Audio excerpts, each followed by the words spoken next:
Students, Jetaram बेड़ा YouTube channel में आपका हार्दिक स्वागत। आज अपन इनविटेशन राइटिंग की प्रैक्टिस करेंगे। इनविटेशन राइटिंग दो प्रकार के होते हैं, फॉर्मल रिप्लाईज और इनफॉर्मल रिप्लाईज। आज अपन पार्ट फर्स्ट के अंतर्गत फॉर्मल रिप्लाई यानी औपचारिक जवाब का अभ्यास करेंगे।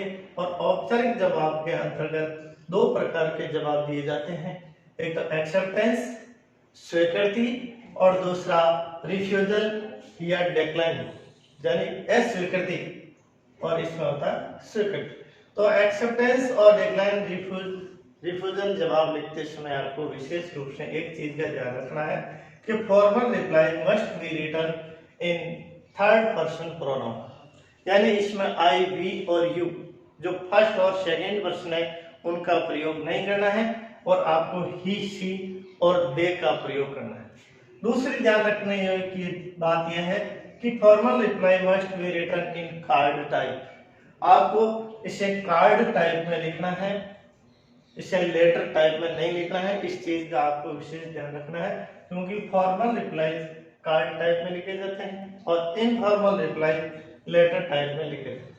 तो आपको सबसे पहले शॉर्ट राइटिंग टास्क होने के कारण इसको एक फॉर्मेट के अंतर्गत बंद करना है। जिस प्रकार अपन नोटिस राइटिंग करते हैं उसी प्रकार इसे एक फॉर्मेट के अंतर्गत बंद करना है। सबसे ऊपर लिखना है formal reply.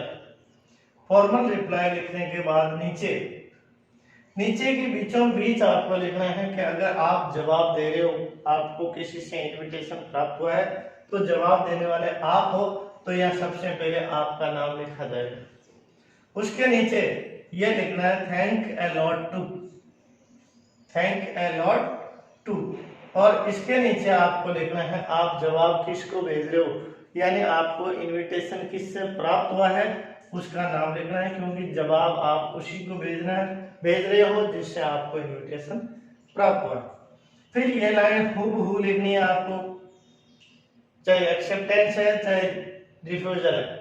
For the kind invitation to attend the, ये लिखने के बाद में आपको पर्सन के अंतर्गत जो प्रोग्राम जो फंक्शन दिया गया है जिसके लिए आपको निमंत्रण भेजा गया है उसका नाम लिखना है या फंक्शन का नाम लिखना है, समय लिखना है 8 PM जो भी पर्सन के अंतर्गत दिया गया है, और या वेन्यू स्थान का नाम लिखना है कि वो प्रोग्राम किस स्थान पर है।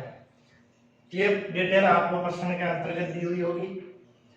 फिर उसके नीचे आपको लिखना है they feel great pleasure in accepting the invitation, यानी उन्हें निमंत्रण प्राप्त करके बड़ी खुशी हो रही है।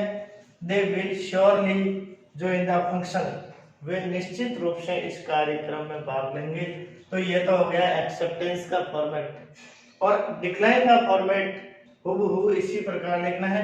आपको अंतिम जो 3 पंक्तियां हैं इन पंक्तियों के स्थान पर जो मैं पंक्तियां बता रहा हूं वो चेंज करनी है और ऊपर का ढांचा ज्यों का त्यों लिखना।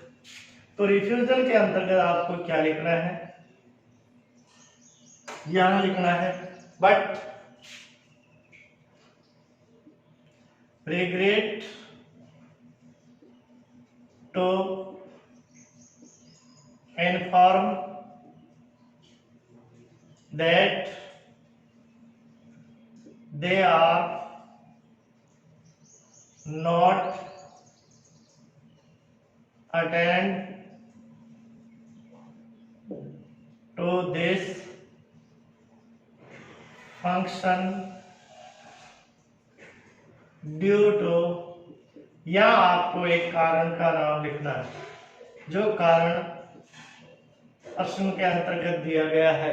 अगर प्रश्न के अंतर्गत कारण नहीं दिया गया है तो आप कारण ये लिख सकते हो to father's serious illness, serious illness, या brother's engagement on same day. अगर प्रश्न के अंतर्गत आपको कोई कारण नहीं दिया गया है तो आप इन दोनों कारणों में से किसी एक कारण को लिख सकते हो। But I regret to inform, सूचित करते हुए मुझे खेद है कि they are not attend to this function, कि वो इस फंक्शन में उपस्थित नहीं हो सकते हैं, ड्यू टू, कि इस कारण से इस फंक्शन में उपस्थित नहीं हो सकते।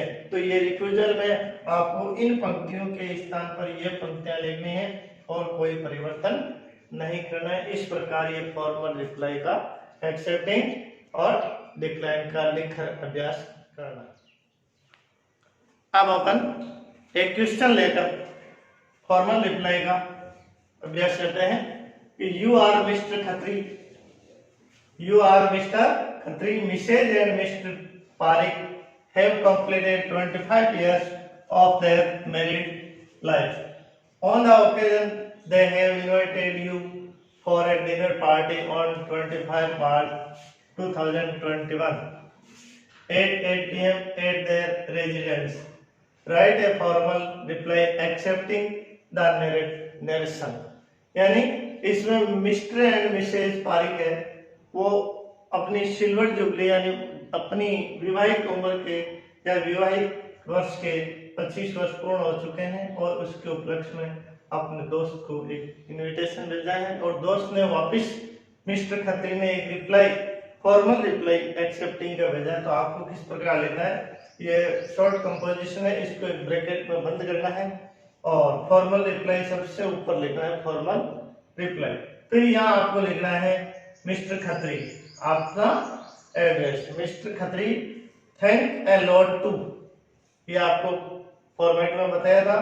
यह लिखना है इनविटेशन जो रिप्लाई प्राप्त करता Mrs and Mr Pareek for the invitation to attend, ये फॉर्मेट में आपको बताया गया है। और यह लिखना है फंक्शन का नाम, फंक्शन क्या है, ए डिनर पार्टी, फंक्शन का नाम डिनर पार्टी। अब नीचे आपको लिखना है दिनांक, समय और स्थान, 25 मार्च 2021 8 PM एट रेजिडेंस, यानी उनके निवास स्थान पर 25 मार्च 2021 को एक डिनर पार्टी का आयोजन रखा गया। On the occasion of silver jubilee, silver jubilee का मतलब होता है अपने वैवाहिक जीवन की 25 वर्ष पूर्ण होने को सिल्वर जुबली कहते हैं। तो on the occasion of silver jubilee of their marriage, ये आपको क्लियर लिखा हुआ है 25 years of their married life, तो ये भी आप लिख सकते हो। और ये आपको फॉर्मेट में बताया गया है, they feel great pleasure in accepting the invitation, they will surely join the party, वे निश्चित रूप से इस फंक्शन में, इस पार्टी में शामिल होंगे। अब आपको ये तो है एक्सेप्टिंग, अगर एग्जाम के अंदर डिक्लाइन आ जाए आपके, डिक्लाइनिंग, तो डिक्लाइनिंग में आपको मैंने कल भी बताया था कि इनके स्थान पर, इन दो पंक्तियों के स्थान पर आपको क्या लिखना है, but regret to inform that he